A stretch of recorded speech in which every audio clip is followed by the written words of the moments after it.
네, 한 주 건강히 잘 보내셨나요? 저희는 3부 영상으로 찾아왔습니다. 지난 2회차 영상 마무리할 때 어떤 매체들과 즐기면 이걸 더 풍성하게 이해할 수 있을까 도움이 되는 자료들을 소개시켜 드릴게요. 호기롭게 말씀드리고 저희가 물러섰는데요. 물러선 건 아니죠. 물러났죠. 저희는 언제나 자신감에 차 있으니까요. 물러났는데 다시 등장했습니다.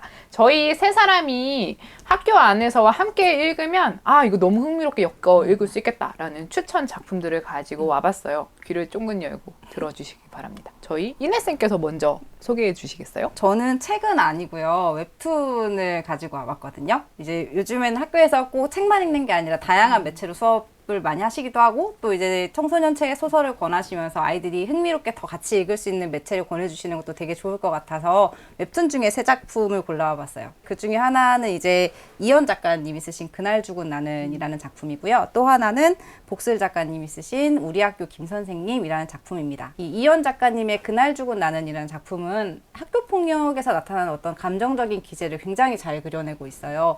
우리가 보통 학교 폭력하면 신체적인 폭력을 더 먼저 생각하는 경우들이 많은데 여기 나타나는 폭력은 정말 감정적으로 폭력을 당하는 모습을 보여주거든요. 읽어보시면 아시겠지만 그 안에서 폭력을 가하는 사람, 폭력을 당하는 사람, 그리고 방관하는 아이들의 기제들을 굉장히 다양하게 잘 보여주고 있어서 지금 저희 학교 안에서 책에서도 다양한 폭력을 당하는 아이들의 모습이 나왔었잖아요. 그걸 조금 더 깊이 있게 볼 수 있는 작품인 것 같아서 그날 죽은 나는이라는 작품을 생각해 봤고요. 나는 너무 어두운 건 싫은데 약간 밝은 거 보고 싶어 하시는 분들은 복슬 작가님의 우리 학교 김 선생님을 보시면 좋을 것 같아요. 이 우리 학교 김 선생님의 이 김 선생님은 한영주와 마찬가지로 기간제 선생님이시거든요. 근데 그 기간제 선생님인 김 선생님이 학교 안에서 만나는 다양한 아이들 그리고 다른 사람들과 겪게 되는 어떤 사건이나 이런 것들을 굉장히 따뜻한 시선과 그림체로 보여주고 있는 작품이에요. 그래서 읽으면서 좀 안 좋은 사건들이 물론 발생할 수 있지만 그것을 해결해 나가는 과정에서 함께 마음이 조금 힐링될 수 있고 치유될 수 있는 느낌이 들어서 그리고 중간중간 되게 저도 읽으면서 이 말은 너무 멋진데 하는 말들도 굉장히 많았거든요. 같이 읽어보시면 좋을 것 같다는 생각이 들었습니다. 제가 조금 더 자세하게 말씀드리고 싶은 작품은 완한 작가님의 집이 없어라는 웹툰이에요. 이 완한 작가님의 작품은 집에서 나오게 된 아이들인데 각자의 이유가 다 달라요. 가출을 했거나 한부모 가정이거나 부모와의 갈등을 겪었거나 가정폭력의 상황에 놓여있거나 그래서 각자의 이유로 집을 나와서 기숙사에서 살게 된 아이들의 모습을 보여주는데 이 아이들이 기숙사에 살면서 자신의 문제를 해결하고 혹은 상처를 치유해 나가는 과정을 굉장히 잘 보여주고 있어요. 근데 이 아이들이 집이 아닌 공간에서 서로를 이해해가고 힘이 되어주고 연대를 하는 그 모습을 보면 가족의 의미가 뭘까? 집의 의미나 학교의 의미는 무엇일까? 학교는 어떤 것이 되면 좋을까에 대한 고민을 이 학교 안에서라는 책과 이어서 함께 해볼 수 있는 되게 좋은 작품이라는 생각이 들더라고요. 그리고 이 웹툰의 장점은 굉장히 이 문제를 해결해 나가는 과정이 되게 아름답고 비현실적이야. 해피엔딩이네. 웹툰이니까 가능한 거지 라고 볼 수 있는 것이 아니라 굉장히 현실에 기반을 두고 깊이 있게 고민했다는 느낌이 굉장히 들게 인물들이 행동을 하고 이야기를 하거든요. 그래서 그 부분들을 보면은 그냥 단순하게 그냥 아름답게만 그려낸 것이 아니라 현실적으로 어떤 고민을 해서 이 문제들을 해결해 나가고 상처를 치유해 나가는지를 볼 수 있는 부분이라서 함께 읽어보시면 좋을 것 같다는 생각이 들어서 추천을 드리고 싶었습니다. 재훈님도 근데 집이 없어를 읽어보셨다고 제가 알고 있는데 재훈님은 이 웹툰 어떠셨어요? 집이 없어는 저에게 굉장히 각별한 작품이죠. 왜냐하면 제가 제일 처음 읽은 웹툰이기 때문인데요. 사실 여기 계신 두 분은 웹툰을 평상시에도 좀 즐겨 읽으시는 편 아닌가요? 근데 저는 사실은 웹툰을 이게 제가 잘 안 읽혀가지고 못 읽었는데 왜냐하면 저는 어렸을 때 종이 만화책도 잘 못 읽었었거든요. 글씨와 그림을 동시에 못 봐요. 그림 보고 나중에 글씨 읽고 그래서 글씨를 읽다 보면 제가 무슨 생각을 하게 되냐면 이러려면 내가 만화책을 왜 보고 있는 건가 라는 생각이 들어서 제가 사실 만화와 웹툰이 되게 어려웠던 장르인데 저한테는 근데 저도 재밌게 읽을 수 있을 만큼 재미있는 웹툰이었었고요. 제가 요즘 학교에서 그 독서 시간에 그 웹툰 읽고 비평문 쓰는 작업을 하고 있는데 거기서 이제 아이들 각자 재밌게 읽은 작품을 자유롭게 고를 수 있게 해줬거든요. 근데 저희 반 한 아이가 이 집이 없어라는 작품이 너무 재밌게 읽었다고 골랐더라고요. 그래서 이게 어른들이 읽어도 재밌고 또 자라나는 학생들이 읽어도 재밌고 나이와 상관없이 굉장히 재밌게 읽을 수 있는 작품이고요. 어떤 사람의 변화되는 과정, 상처, 변화의 계기 이런 것들을 다양하게 볼 수 있는 아주 좋은 작품이라 생각이 들었습니다. 재훈님이 이렇게 말씀해 주시니까 추천한 보람이 있네요. 오, 정말 진심의 웃음을 네, 지으셨어요. 집이 없어라는 작품은 정말 학생들이 읽고 좋아할 만한 작품이죠. 저는 저희 그 학교 안에서 책에서 그 인물들의 사연이 나오잖아요. 근데 저는 이게 되게 뭐가 좋았냐면 인물들의 사연이 나오지만 이 애들 사이가 좋아지진 않아요. 그러니까 인물들의 사연을 아는 게 뭔가 항상 관계를 봉합시키는 그런 도구로 쓰이는 경우가 되게 많은데 저는 그냥 각각의 사연이 있다. 끝. 이렇게 하고 그냥 자기 갈 길을 가는 게 엄청 좋았거든요. 뭔가 이해라는 행위가 뭔가를 위해 복무한다고 생각하면 조금 너무 도구가 되잖아요. 근데 집이 없어 같은 경우에도 등장인물 2명이 혜준이라는 아이와 은영이라는 아이가 있는데 혜준이는 정말 모범생이고 은영이는 정말 날라리예요. 각자의 사연이 있거든요. 둘이 정말 안 어울리는데 같은 집에서 살고 생활을 하죠. 그러니까 점점 이해하는 과정이 그려져요. 근데 저는 여기서 뭐가 좋았냐면 서로 각자의 사연이 있지만 각자의 사연으로 설득하지 않아요. 그냥 현재의 그를 대면하고 얘가 무슨 사연이 있으니까 받아줘야지가 아니라 그냥 현재 그와 마주한 상태에서 그를 받아들이는 과정이 나오거든요.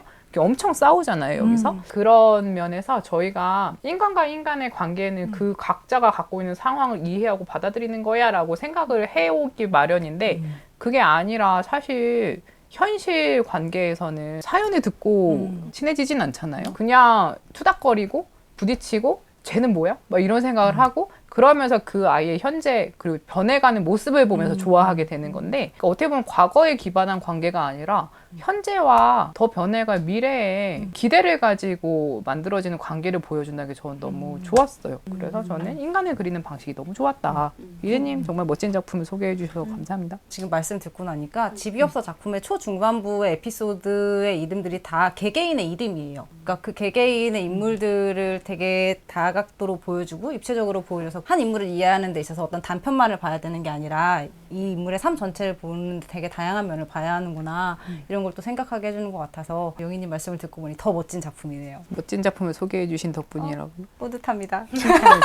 저희 재우님은 어떤 작품을 준비하셨나요? 제가 추천드릴 작품은 올해 봤던 영화인데요. 그 다큐 영화 학교 가는 길이라는 영화예요. 근데 이 작품이 저희가 앞쪽에 읽은 이 학교 안에서와 이라는 작품과 되게 의미가 연결되는 게 학교 안에서는 학교를 가기 싫어서 학교가 닫히고 폭발물이 설정되는 공간이잖아요. 근데 이 학교 가는 길이라는 영화는 학교에 너무 가고 싶어서 학교에 무릎을 꿇어야만 갈 수 있는 그 장애를 가진 이제 부모님들이 투쟁해서 이제 특수학교 설립을 위해서 애쓰는 과정을 담은 네, 그런 다큐 영화입니다. 이 영화를 제가 이렇게 슬픈 영화인 줄 모르고 월요일 날 밤에 보았다가 그 다음날 출근을 못하는 줄 알았어요. 거기 나오는 그 엄마들의 대사 하나하나가 진짜 가슴을 울리거든요. 그래서 너무 집중해서 보았고 다큐 영화이지만 지루할 틈이 없다. 정말 좋은 영화다라는 생각이 들고요. 좀 학교란 무엇일까? 학교란 우리에게 어떤 곳이 되어야 할까? 정말 깊이 있는 질문을 던지는 작품이라는 생각이 드는데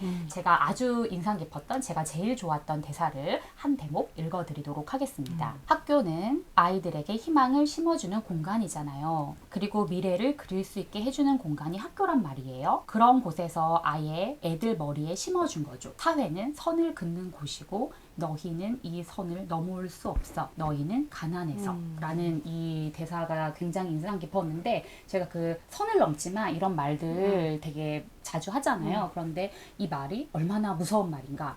이 말이 얼마나 편을 가르고 경계를 짓는 말인가 아주 섬뜩하게 다가오는 말이었는데 더 많은 어른들이 보았으면 좋겠다라고 생각이 되어서 아주 강추드리는 영화입니다. 지금 재호쌤 말씀 듣고 나니까 저희가 읽었던 이 학교 안에서라는 작품도 그렇고 지금 재호님 추천해주신 학교 가는 길이라는 작품도 아이들 하나하나를 소중하게 보고 있나? 그리고 학습권이라는 거는 인권이잖아요. 태어날 때부터 당연히 줘야 하는 권리인데 이 권리를 우리가 아이들에게 잘 제대로 주고 있나? 그 개별성과 존엄을 잘 해주고 있나라는 생각이 들게 해준 작품이라는 점에서 굉장히 두 작품 모두 엮어서 보면 의미 있는 작품이라는 생각이 들어요. 두 분은 혹시나 그 길에서 지나다니는 그 특수학교 차량을 좀 보신 적이 있으실까요? 이렇게 네. 아이들 태우고 다니는? 노란색 큰 버스. 맞습니다. 네. 그 영희님도 본 적 있으세요? 네. 그럼 왜 다니는지 아시나요? 어. 알겠습니다. 아, 그냥 통학 목표가 아니에요? 통학 목적이 그러니까 아니에요? 아이들이 그 가까운 거리에 있지 않기 때문에 아이들을 데리고 와주는 거 아닐까요? 가까운 지근거리에 학교가 없으니까. 대부분의 초등학교는 집 앞에 걸어서 갈 수 있는 곳에 있잖아요. 맞아요. 근데 그 친구들이 다녀야 되는 학교가 많이 없는 거예요. 많이 없고 되게 먼 거리에 서울 같은 경우에는 아예 그 구에 없기도 하고요. 그러니까 너무 멀리 다녀야 되기 때문에 그 버스가 다니는 건데 그냥 저도 그 전에는 몸이 불편하니까 버스 타는 거지라고 생각을 했는데 왜 그들은 그러면 그렇게 멀리 학교를 다녀야 되는가에 대해서 제가 별로 생각해 본 적이 없는 거예요. 그러니까 길에서 다니는 그 버스를 보는 마음도 되게 새로운 생각이 좀 들었습니다. 자주 봤는데 그런 문제의식이 없었네요. 재호님 말씀을 듣고 나니까 학교 안, 그 학교 밖에서 배회되는 존재들에 대해 생각을 좀 하게 되는데 저희가 또 이 3부의 의미 부여를 해보자면 최근에 교육계에서 좀 주목받고 있는 개념이 뭐냐면 보편적 학습 설계예요. 그러니까 저희가 지금 문자로 된 책을 소개하는 컨텐츠를 하고 있지만 청소년마다 그 본인이 좋아하고 이해하기 쉽고 하는 매체가 다 다르기 때문에 문자 말고 다른 매체로도 내용을 전해줘야 같은 것을 이해하고 그리고 그것에 대한 생각을 만들 수 있다라는 이 개념인데요. 본인이 익숙하거나 흥미가 없는 매체로만 뭔가 애들이 자꾸 받아들이다 보니까 학교 안에서도 교과서 수업을 하다 보면 항상 엎드려 있는데 마치 진성이 같은 거죠. 그런데 다른 매체를 보여주면 되게 흥미 있게 참여하고 활동 수업에서 특히 두각을 보이고 하는 친구들이 되게 많아요. 그러니까 저희도 정말 저희 앞에 있는 그 개개인의 압도적인 고유성을 가진 존재들을 최대한 존중하는 방법을 생각해야겠다. 저희가 2부에서 이야기한 것처럼 저희가 무심한 게 그 개개인에게 재난 상황을 일으키는 거잖아요. 그런 지점에 대해서도 마음을 좀 다잡게 되네요. 제가 준비한 건 시입니다. 방금 다양한 매체를 활용하세요. 라고 시를 가진 것 같은데요. 제가 이렇게 모순적인 인간이에요. 하지만 시를 굉장히 어려운 시가 아니라 청소년들의 맞아요. 눈높이에 맞는 시집을 맞아요. 가져오셨기 때문에 그 학습의 장애를 제거해주는 멋있는 책들 아니겠어요? 우와. 제가 이내님이 이 말씀을 해줬다면 감사합니다라고 생각했을 텐데 재호님이 이 말씀을 해주니까 되게 집에 가서 일기를 써야 될 것 같아요. 재호님한테 이런 북돋움을 받다니. 두 권의 책이에요. 하나는 어린이 동시집이고요. 하나는 청소년 시선집입니다. 그 시집을 가지고 온 이유는 뭐냐면 그 소설이 저희가 아까 읽은 작품에서 개개인의 사연에 관심을 갖게 했고 우리가 인식 못하는 존재들이 되게 많구나라는 생각을 하게 만들잖아요. 근데 시라는 장르는 또 정서에 초점을 맞추기 때문에 한 배 더 다가가는 그 존재의 귀함에 대해 생각하게 만드는 장르라는 생각이 들어요. 이를테면 이런 거예요. 청소년이 일상에서 겪는 일들을 소재로 삼습니다. 그리고 그 상황에서 일어나는 감정과 생각들을 담았어요. 야간 자율학습 끝나고 집에 가는 길에 별을 보면서 친구랑 나누는 대화 상황, 혹은 수업을 듣다가 창밖을 봤는데 눈이 펑펑 내리고 있는 상황, 혹은 같은 반에서 같이 생활하고 있는 학생인데 이제 사랑의 마음을 느낀 거죠. 그래서 마음에 번지는 그 물감 같은. 저는 왜 이렇게 코로 웃으시는 거죠? 사랑의 감정을 특히 좋아하셨거든요. 제가 또 제가 사랑쟁이 아니겠어요? 사랑 좋죠. 그런 것들을 서술하는데 이게 그냥 이야기다가 아니라 그 안에서 일어나는 감정과 생각을 온 시인님이 쓰셨거든요. 되게 아름다우면서도 담백한 언어로 서술을 하셨어요. 그런데 저희가 다 겪어본 일이잖아요. 야자 하면서 집에 가면서 하늘 보고 내일은 막 이렇게 생각하면서 가는 게 저희가 다 겪어본 일인데 그 안에 내면에서 일어나는 감정들에 대해서는 생각을 잘 안 해봤는데 누군가가 이렇게 멋있는 언어로 써놓은 걸 읽으면 나도 그랬지. 내가 이렇게 아름다운 감정과 생각을 가졌었구나 라는 생각을 하게 되면 자기를 더 귀하게 느끼게 되는 거죠. 저는 또 이 과정에서 되게 치유의 느낌이 들더라고요.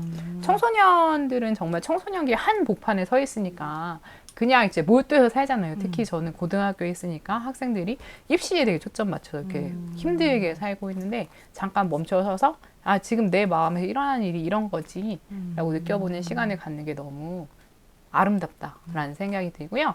책에 저작권 문제로 저희가 본문 소개는 할 수가 없고 책의 뒷표지에 한 구절이 쓰여 있는데 나는 오늘 피어나 나는 오늘 나야 라는 식구가 쓰여 있어요. 오늘 피어난다는 말이 너무 아름답고 멋지고 마음에 와닿습니다. 그런 점에서 개개인에게 조명하게 만드는 게 이 소설의 일이었다면 한 걸음 더 나아가서 그 마음에서 일어나는 일에 초점을 두고 그리고 나를 포함한 모든 존재의 귀함에 대해 생각을 해보게 한다는 점에 추천을 드려요. 그리고 얘는 제가 읽다가 함께 발견한 건데 사랑에 눈에 뜨는 어린이의 이야기를 저 사랑을 좋아하네요. 그래서 티나라는 친구를 만나서 마음속에 사랑이 피어나는 초등학교 남학생의 이야기인데요. 너무 몽글몽글하고 좋아요. 얘를 읽으면 아, 이 따뜻한 마음, 아, 이 어린이, 귀한 존재들이라는 생각이 들어요. 그리고 타인을 이해하는 새로운 방식으로 이 두 권의 책을 소개해드립니다. 저 마음의 일에 대해서 조금 덧붙이고 싶은데 요즘 학교에서 되게 많이 읽는 시집이잖아요. 그런데 저 보통 청소년 시집이 좀 유치하다라는 편견을 가지고 있는 사람들이 있는데 이건 청소년 시집이지만 절대 유치하지 않고요. 그리고 시는 너무 어려워. 시는 나랑 안 맞는 장르야 라고 생각이 되는 청소년들이 읽어도 시가 이렇게 좋았다고? 나도 이 정도면 너무 읽을만해 라는 생각이 드는 시집이라서 혹시나 아직도 저 시집을 읽어보지 않으신 일반인 독자분들과 학생들이 있으시다면 여름방학에 에어컨과 함께 아주 시원하게 수박을 먹으면서 읽을 수 있는 시집이다라는 이야기 좀 덧붙이고 싶습니다. 네, 시의 매력에 빠져보셨으면 좋겠어요. 여기까지가 저희가 이번에 준비한 컨텐츠고요. 또 단독으로 소설을 읽는 것과 관련돼 있는 또 여러 작품을 읽고 생각을 입체적으로 만들어 나가는 건 또 다른 차원의 즐거움이기 때문에 꼭 경험을 해보셨으면 좋겠어요. 저희가 이렇게 이 방송 준비하면서 원고 작업하기 위해서 막 대화를 나누면서 집단지성이구나 이것이라는 말을 되게 자주 하거든요. 그래서 저희가 각자 자리에서 그 시청자님께서 책을 읽으시겠지만 또 저희와의 만남이 또 집단지성을 일으키는 계기가 되었으면 좋겠다는 생각을 하며 4번째 영상으로 찾아뵙도록 하겠습니다. 그러면 더운 여름을 또 건강하게 보내도록 하세요. 안녕.